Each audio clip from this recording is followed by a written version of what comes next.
Assalamualaikum warahmatullahi wabarakatuh. Perkenalkan, nama saya Davin Zarison dari kelas 10 dengan guru pembimbing Ibu Putri dan juga mapel sejarah.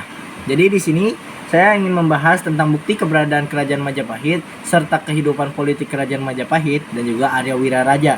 Yang dimana Arya Wiraraja ini memiliki hubungan dengan berdirinya Kerajaan Majapahit. Oke, kita langsung membahas saja ke bukti keberadaan Kerajaan Majapahit. Untuk bukti keberadaan Kerajaan Majapahit itu ada prasasti Ganggu namanya, ditemukan pada tahun 1358 Masehi. Prasasti ini berisi tentang piagam-piagam Kerajaan Majapahit, yang dimana piagam ini tuh berisi tentang aturan dalam menyeberangi sungai serta peningkatan status-status desa yang ada di Kerajaan Majapahit ini. Lalu next ada prasasti Biluluk 1 hingga Biluluk 3. Prasasti ini Biluluk 1 hingga Biluluk 3 itu isinya sama, yaitu berisi tentang penyebutan hak-hak yang dimiliki oleh Desa Biluluk dan Desa Tanggulan, serta penyerahan kekuasaan daerah untuk Desa Biluluk dan Desa Tanggulan atau otonomi daerah, serta penetapan pajak dan juga penggunaan air asin. Lalu next ada prasasti Karangbogem. Prasasti ini tuh menceritakan tentang penetapan patih di wilayah Tumbuh Karang serta batasan wilayahnya, dan berisi tentang aturan-aturan kerajaan untuk rakyat yang bermata pencaharian sebagai nelayan ataupun penambang nira. Nira itu tuh kayak cairan manis yang berasal dari tanaman lah. Next ada prasasti Waringin, ditemukan pada tahun 1477 Masehi. Isinya tuh tentang sistem pemerintahan Kerajaan Majapahit serta 14 kerajaan di bawah 14 kerajaan bawahannya Majapahit. Setelah membahas bukti keberadaan, saya akan membahas kehidupan politik Kerajaan Majapahit. Kekuasaan Kerajaan Majapahit ini tuh bersifat desentralisasi dan teritorial.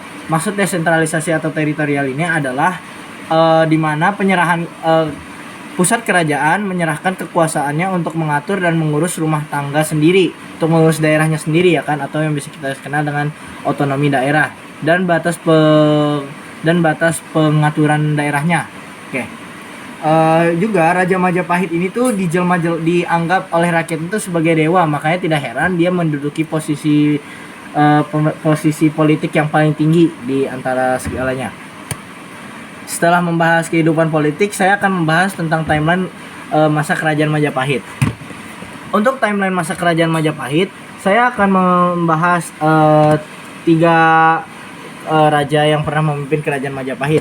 Kenapa hanya 3? Karena mereka ini tuh saling berhubungan gitu, antara Raja 2, Raja 3 hingga Raja 4. Untuk Raja 2 itu yaitu si Jayanegara atau Kalagemet ini. Dia mulai memimpin pada tahun 1309 hingga 1328 Masehi. Lalu setelah itu dipimpin lagi oleh Tribuna Tunggadewi. Tribuna Tunggadewi dari 1328 sampai 1350. Lalu lanjut lagi ke Hayam Wuruk dari 1350 sampai 1389 Masehi.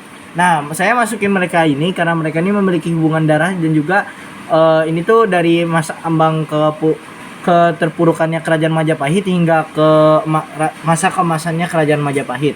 Jadi untuk hubungan darah, Tribuna Tunggadewi itu merupakan ibu dari Hayam Wuruk, sedangkan untuk Kalagemet atau Jayanegara ini, Tribuna Tunggadewi itu sebagai adik tirinya lah dari ibunda yang berbeda. Ayahnya sama, itu Raden Wijaya.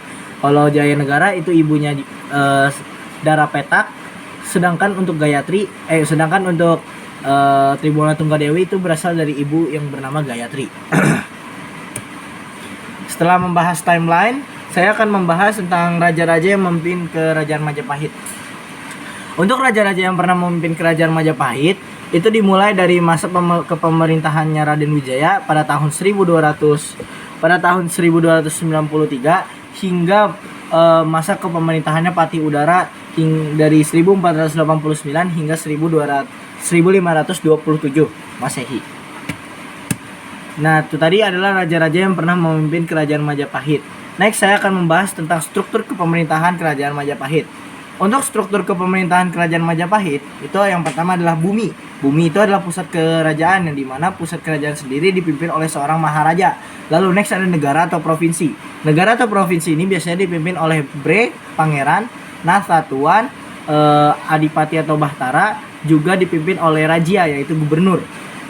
Lalu setelah negara atau provinsi ada yang namanya watek. Watek itu kabupaten dan dipimpin oleh seorang pemimpin bernama tumenggung. Maksudnya istilahnya namanya tumenggung. Tumenggung itu kayak kepala daerah. Lalu next ada kuwu. Kuwu ini tuh lebih tinggi sedikit dari kecamatan ya kan. Berarti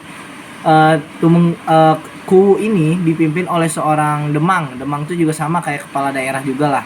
Lalu next ada wanua. Wanua itu desa. Sudah tentu desa ini pasti dipimpin oleh kepala desa. Kepala desa di sini memiliki istilah yaitu tani. Next ada kabuyutan, yaitu dusun kecil. Kabuyutan sendiri dipimpin oleh seorang kepala dukuh atau seorang buyut yang ada di dalam desa tersebut. Setelah membahas struktur kepemerintahan Majapahit, saya akan ngebahas tentang raja dengan kepemimpinan yang paling masyhur dan juga raja dengan kepemimpinan paling buruk. Untuk kepemimpinan paling buruk, kelompok kami menetapkan bahwa Kala Gemet atau Sri Jaya Negara adalah yang paling buruk. Mengapa demikian? Berikut penjelasannya. Untuk biografi singkat, Sri Jaya Negara ini tuh merupakan anak dari pasangan Raden Wijaya dan juga ibu bernama Dara Petak. Lahir pada tahun 1294. Nah, jadi gini nih. Raden Wijaya kan merupakan menantu dari Kertanegara ya kan. Kertanegara ini memiliki 4 anak bernama Tribuana Neoswari, Narendra Duhita, Jayandra Dewi, dan juga si Gayatri. Gayatri ini bakal punya anak namanya tuh Tribuana Tunggadewi dan juga Raja Dewi. Nah, pada saat itu Raden Wijaya tuh panik gitu kan, karena dari 4 istrinya itu tuh nggak ada yang menghasilkan anak laki-laki sama sekali, menghasilkannya tuh anak perempuan semua. Nah itu membuat Raden Wijaya panik ya kan, karena nggak kalau misalnya anaknya perempuan semua ntar gimana gitu buat ininya apa namanya ngelanjutin tahtanya, ngenerusin tahtanya si Raden Wijaya ini. Setelah itu akhirnya salah satu pemimpin dari ekspedisi Pamalayu ini ya kan, yang bernama Keboan Abrang itu tuh balik nih dari tanah Sumatera menuju tanah Jawa. Dia balik kan dari ekspedisi Pamalayu. Oh ya, Keboan Abrang ini merupakan utusan dari kerajaan Singasari yang memimpin ekspedisi Pamalayu. Nah, dia balik ya kan dari Sumatera ke Jawa dan dia tuh memiliki seorang anak tuh. Anaknya bernama Dara Petak ya kan, memiliki paras yang sangat-sangat cantik lah. Makanya dari situ Raden Wijaya Keboan Abrang tuh ngasih lah anaknya ke si Raden Wijaya ini. Lalu Raden Wijaya menikahilah si Dara Petak ini. Lalu dari hasil pernikahannya itu lahirlah seorang anak bernama Jaya Negara. Untuk pada saat itu tuh si Raden Wijaya senang banget tuh. Wah, akhirnya setelah penantian berlama-lama dia tuh memiliki seorang anak laki-laki. Nah, dia menamakan bayi itu bernama Jaya Negara supaya dengan harapan Jaya Negara ini bisa memimpin kerajaan Majapahit menuju ke ambang keemasannya, melanjutkan perjuangan Raden Wijaya lah. Setelah itu seiring berjalannya waktu, Jaya Negara ini diangkat menjadi Yuwa Raja pada saat umur 6 tahun. Yuwa Raja itu adalah raja muda artinya. Pada saat tahun 1309 Majapahit mengalami peristiwa yang sangat berduka, yaitu adalah kematian Raja Raden Wijaya. Pada saat itu terjadi juga nih konflik nih antara rakyat Majapahit nih sama rajanya. Kan Raja Jaya Negara Raja Raden Wijaya kan wafat ya pada tahun 1309. Nah, berarti otomatis anaknya yang bernama Jaya Negara harusnya naik tahta dong, menjadi next penerus kerajaannya. Tapi rakyatnya malah nggak terima dan nggak senang. Kenapa nggak terima sama nggak senang? Itu dikarenakan di salah satu kitab yang ditulis oleh Empu Prapanca, Negara Kertagama, dijelaskan bahwa misalnya jika ingin mengganti tahta seorang raja, maka harus ada harus ada keturunan dari permaisurinya raja gitu. Jadi bukan dari selir, karena kan Jaya Negara ini lahir dari pasangan Dara Petak, yang dimana Dara Petak ini bukan permaisuri melainkan selir. Nah, itu membuat rakyat-rakyat Majapahit itu marah lah kan. Tapi akhirnya kemarahannya itu mulai mereda. Untuk konflik ini tuh berasal dari sumber kitab Pararaton ya. Jaya Negara akhirnya ditetapkanlah tuh menjadi next raja setelah Raden Wijaya. Dia bisa menjadi raja. Kenapa dia bisa menjadi raja? Itu karena dia diangkat menjadi putra mahkota oleh istrinya Jaya Negara, istrinya Raden Wijaya, yaitu si Tribuananeswari. Makanya dia bisa jadi raja yang ngelanjutin tahta kerajaannya Majapahit. Masyarakat berharap Jaya Negara ini bakal memimpin kerajaan Majapahit dengan benar dan menerapkan falsafah Jawa yang berbunyi Sabdo Pandito Ratu Tankeno Wolawali, yang dimana artinya jika perkataan raja itu harus dihormati dan raja dilarang berkata pelin-pelan jika ingin dihormati. Itulah yang diharapkan rakyat kepada si Jaya Negara ini. Namun pada Raja Jaya Negara ini tuh dikenal memiliki sifat licik dan juga kejam. Ini dibuktikan dengan kisahnya yang pernah memukul adiknya, yaitu Tribhuwana Tunggadewi. Pada saat itu tuh Sri Jaya Negara ini sedang menindas adiknya si Tribhuwana Tunggadewi ya kan, yang bernama Raja Dewi. Ditindas, akhirnya Tribhuwana Tunggadewi lihat tuh, Tribhuwana Tunggadewi gak terima adiknya digituin kan, akhirnya dia ngelabrak si Jaya Negara ini. Tapi Jaya Negara ini bukannya merasa bersalah, dia malah mukul si Tribhuwana Tunggadewi ini. Tribhuwana Tunggadewi nggak bisa berbuat apa-apa, dia hanya bisa diam. Padahal dia tuh udah mimisan loh di sini. Dia cuma bisa ngelap darah yang ada di sekujur ini hidungnya ya kan. Akhirnya dia papasan lah sama ibunya yang bernama Gayatri. Ibunya nanya, kenapa kamu diapain? Terus akhirnya dia jujur kalau dia dipukul sama kakaknya yang bernama Jaya Negara itu. Karena Gayatri ini memberi hukuman lah ke si Jaya Negara, tapi belum diketahui jelas ya hukumannya itu apa. Selain itu Jaya Negara ini juga memiliki sifat kejam banget dah intinya. Dia itu bahkan pernah mengurung adik-adiknya ya, itu si Tribhuwana Tunggadewi sama si Raja Dewi ini supaya tidak dinikahkan oleh seorang laki-laki yang lain gitu.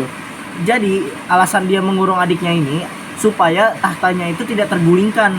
Jadi biar dia tuh tetap menjabat sebagai raja di kerajaan Majapahit gitu kan. Terus dia juga tuh memiliki sifat genit, terutama untuk dia tuh genit ke istri pejabat gitu kan. Makanya ada beberapa pejabat yang gak seneng gitu sama si Raden Jaya Negara ini, si Sri Jaya Negara ini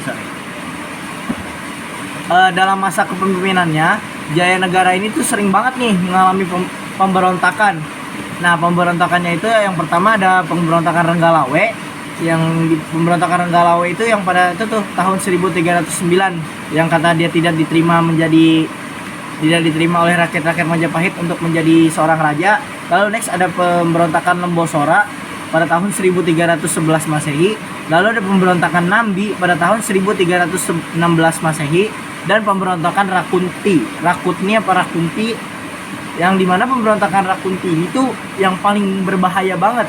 Dan di pemberontakan ini juga itu tuh berisi sebuah anggota kelompok yang bernama Dharma Putra yang dibesarkan oleh Hayam Wuruk, oleh Raden Wijaya sendiri. Nah, para aktivis pemberontak Rakunti ini tuh berhasil gitu menumpas orang-orang yang berada di pihaknya si Jaya Negara ini kan. Karena si Jaya Negara udah nggak punya bantuan lagi, akhirnya dia memutuskan untuk kabur ke sebuah desa bernama Desa Badendar. Nah, di desa ini akhirnya muncullah sosok peran Gajah Mada, yang dimana Gajah Mada itu waktu itu masih belum jadi patih ya, dia masih menjadi pengawal raja. Nah, dia tuh berhasil menumpas semua orang yang ada di pemberontakan Rakunti ini nih, aktivis Rakunti ini. Nah, dari situ nama Gajah Mada tuh udah mulai naik sedikit. Nah, diduga Raja Jaya Negara ini tuh memiliki ilmu kebal, makanya di 4 pemberontakan itu tuh yang dilakukan itu Jaya Negara ini nggak mati-mati. Ya karena itu diduga dia memiliki ilmu kebal. Nah, pada suatu saat Jaya Negara ini mengalami sakit, yang dimana sakitnya itu agak parah ya kan, yaitu sakit bisul. Akhirnya dia memutuskan untuk memanggil seorang tabib, dan ternyata tabibnya ini tuh merupakan salah satu anggota dari aktivis Rakunti ini nih, pemberontakan Rakunti ini nih. Nah, dia karena melihat kesempatan yang besar untuk membalaskan dendam teman-temannya yang telah mati di peristiwa pemberontakan Dakunti ini, akhirnya dia menerima tawaran itu. Akhirnya dia datang ke kerajaan Majapahit dan dia di situ di kamarnya di kamarnya Sri Jayanegara ya kan. Dia tuh minta tolong lah ke Sri Jayanegara untuk menonaktifkan ilmu kebalnya karena ilmu kebalnya itu kulitnya si Jayanegara ini susah banget ditembus sama pisau. Soalnya bisunya ini kan emang besar ya, terus di bawah kaki. Jadi harus dibelek dulu pakai pisau. Nah, akhirnya Sri Jayanegara ini tuh mengiyakan permintaannya si tabib itu. Setelah dinonaktifkan, bukannya mengobati bisunya, si tabib ini malah nusuk si Sri Jayanegara ini. Nah, entah apa tiba-tiba atau kebetulan si Gajah Mada tuh ngelihat kalau misalnya si tabib ini menusuk Jayanegara. Akhirnya dengan sigap si Gajah Mada tuh mengambil kerisnya dan menusuk si tabib itu. Dan itulah akhir hidup dari si Jayanegara. Next ada Hayam Wuruk. Hayam Wuruk ini merupakan raja yang paling masyhur di masa kepemerintahan Majapahit ini. Hayam Wuruk itu lahir dari pasangan Tribuana Tunggadewi yang dimana adalah raja kedua, dan juga lahir dari pasangan Tribuana Tunggadewi dan Sri Kertawardhana pada tahun 1334 Masehi. Hayam Wuruk itu dianggap sebagai raja yang cerdas dan strategis lah orangnya. Dia menggantikan posisi ibundanya pada saat umur 16 tahun. Jadi ibundanya tuh mundur lah dari kepemimpinan dari masa kepemimpinannya. Diganti sama anaknya Hayam Wuruk ini. Nah, pada masa perjuangannya Hayam Wuruk ini tuh memang dikenal dengan orang yang strategis dan ini makanya dia bisa berhasil menguasai beberapa wilayah Nusantara lah. Terutama dengan bantuannya si Gajah Mada ini. Gajah Mada ini memang dikenal orangnya yang setia pada kerajaan Majapahit. Makanya tidak heran Raja Majapahit waktu itu tuh luas banget wilayahnya, karena duet Hayam Wuruk dan Gajah Mada ini tuh berhasil membawa Majapahit menuju ke ambang keemasan. Ada 3 peristiwa penting pada saat kepemimpinannya Raja Hayam Wuruk ini. Yang pertama ada peristiwa Bubat, lalu peristiwa Hayam Wuruk mengunjungi tempat leluhurnya, lalu ada peristiwa upacara Cerada yang ditujukan untuk memperingati wafatnya Raja Patni. Pada akhir hidupnya setelah Gajah Mada mundur dari jabatannya menjadi patih, akhirnya Hayam Wuruk ini menggantilah Gajah Mada ini mengganti jadi patihnya bernama Gajah Enggon. Nah, setelah sekian lama memimpin, akhirnya Hayam Wuruk ini tutup usia pada umur 55 tahun dan dimakamkan di Tanjung. Itu tadi adalah raja dengan kepemimpinan yang paling buruk dan paling masyhur untuk kerajaan Majapahit. Next saya akan bahas tentang tokoh yang berpengaruh pada kerajaan Majapahit ini. Jadi yang pertama itu ada Gajah Mada. Dikisahkan dari beberapa version kalau misalnya Gajah Mada ini tuh lahir, ada yang bilang dari dewi, dari sebuah buah, ada juga yang bilang dia itu pasangan dari seorang pendeta, dan juga ada yang bilang Gajah Mada ini anak dari seorang patih gitu kan. Belum diketahui pasti, tapi intinya Gajah Mada ini tuh memang orangnya tuh kuat lah gitu ya. Bisa jadi dia itu emang lahir dari tisisan dewi. Nah, perjuangan Gajah Mada ini tidak luput dari sumpah palapanya yang terkenal. Sumpah palapanya itu ya berbunyi, lamun huas kalah Nusantara, ingsun amunti palapa. Lamun kalah ring gurun, ring seram, Tanjung Pura, ring haru, ring pohon, dompo, ring baki, Sunda Palembang, tumasik, sumana ingsun amunti palapa. Yang dimana artinya selama saya belum menyatukan Nusantara, saya tidak akan menikmati yang namanya palapa atau kesenangan. Sebelum aku menaklukkan Pulau Gurun, Pulau Seram, Tanjung Pura, Pulau Haru, Pulau Pahang, Dompo, Pulau Bali, Sunda, Palembang, Tumasik, aku tidak akan pernah mencicipi yang namanya palapa. awalnya rakyat Majapahit itu sedikit meragukan gitu dengan sumpah palapa yang dilontarkan oleh Gajah Mada, karena nggak mungkin gitu kan seorang Gajah Mada bisa menyatukan seluruh wilayah Nusantara. Tapi dengan duetnya dengan Hayam Wuruk, Gajah Mada dan Hayam Wuruk ini berhasil gitu menguasai beberapa wilayah-wilayah Nusantara. Yang itu wilayah Nusantaranya itu seperti Jawa, Sulawesi, Kalimantan, Papua, Melayu, Brunei Darussalam, bahkan Filipina atau Thailand juga termasuk wilayah Nusantara gitu ya. Pada akhir hayatnya, peristiwa bubar menjadi salah satu faktor kemundurannya Majapahit dan juga menjadi salah satu faktor kemundurannya Gajah Mada dari jabatan patih. Tapi dia diangkat kembali lagi menjadi patih. Setelah itu dia tutup usia pada usia itu dia sudah, pokoknya dia Gajah Mada tuh wafat pada faktor umur. Next ada tokoh yang paling berpengaruh, itu adalah tokoh Arya Wiraraja. Siapa sih Arya Wiraraja ini? Arya Wiraraja merupakan penasihatnya Singosari ya pada saat itu, yang dimana Singosari itu waktu itu dipimpin oleh seorang raja bernama Wisnuwardana. Yang Wisnuwardana ini tuh ayahnya dari Kertanegara. Dia tuh si Arya Wiraraja ini tuh diangkat derajatnya tuh jadi kayak yang lebih dekat sama si raja gitu. Dia jadi penasihat raja lah. Nah, setelah Wisnuwardana wafat, akhirnya anaknya yang bernama Kertanegara tuh menggantikanlah posisi ayahnya. Setelah menggantikan itu, tanpa alasan yang jelas, tiba-tiba Arya Wiraraja ini tuh diasingkan sih, diberi wilayah kekuasaan di Madura, yaitu Sumenep oleh si Kertanegara ini kan, karena diduga Arya Wiraraja ini tuh memiliki potensi besar untuk mengambil alih kekuasaan kerajaan Singosari. Nah, makanya Kertanegara tuh takut gitu kalau misalnya ntar Arya Wiraraja mengambil alih posisi dia. Akhirnya Arya Wiraraja mengiyakan aja tuh. Akhirnya dia ini di daerah Sumenep, mengurus daerah Sumenep itu di Madura. Setelah itu ternyata pada saat itu Jayakatwang dengan para tentaranya itu menginvasi kerajaan Singosari, dan dari invasi tersebut ada beberapa orang yang berhasil selamat gitu. Salah satunya itu Raden Wijaya, menantunya Kertanegara. Si Raden Wijaya ini kan bingung ya harus kemana lagi, dan dia ingat kalau misalnya oh ya kan kerajaan Singosari memiliki penasihat ya di wilayah Madura.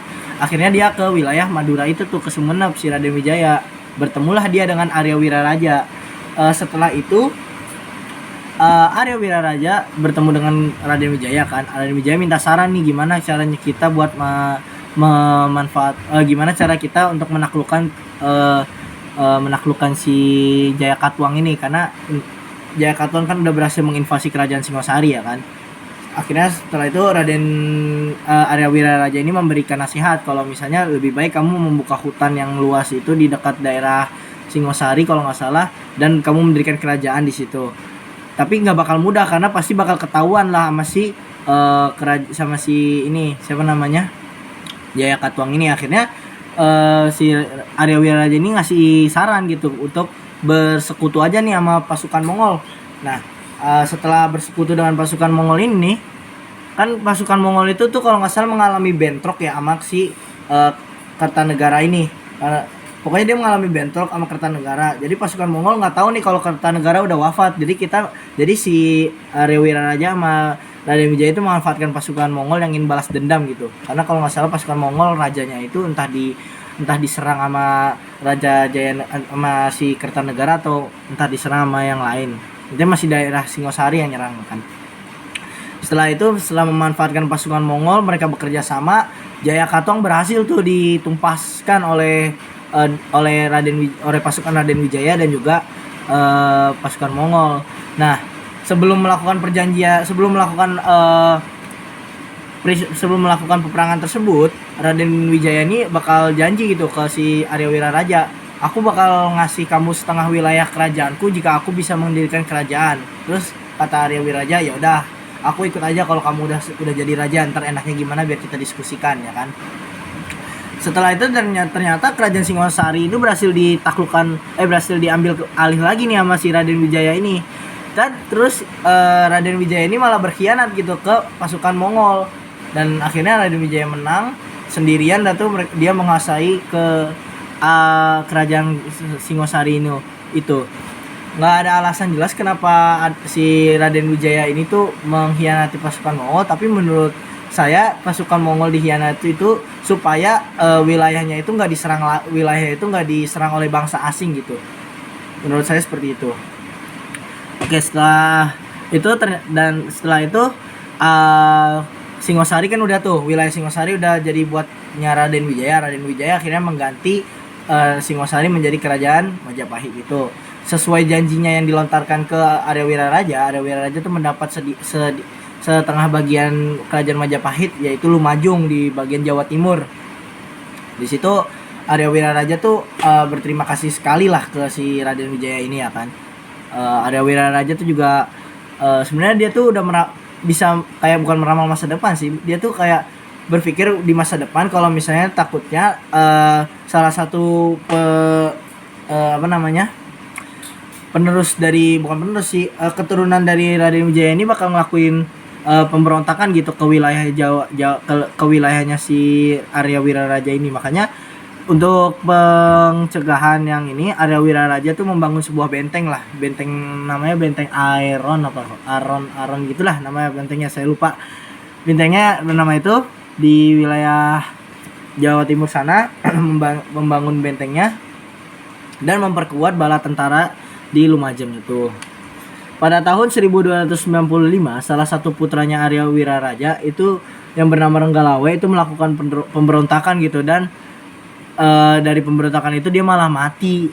Pemberontakannya itu kalau nggak salah dia memberontak ke kerajaan Majapahit ya kan. Setelah itu membuat peristiwa itu membuat Arya Wijaya tuh sakit hati gitu kan, dan akhirnya dia memutuskan untuk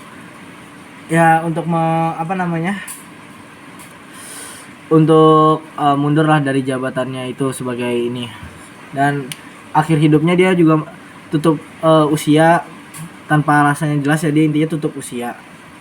Dan itu tadi adalah beberapa yang bisa saya sampaikan.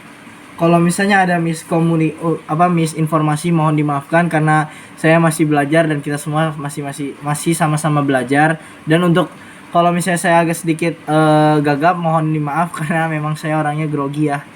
Jadi sekian yang bisa saya sampaikan, kurang lebihnya mohon maaf. Assalamualaikum warahmatullahi wabarakatuh. Dadah.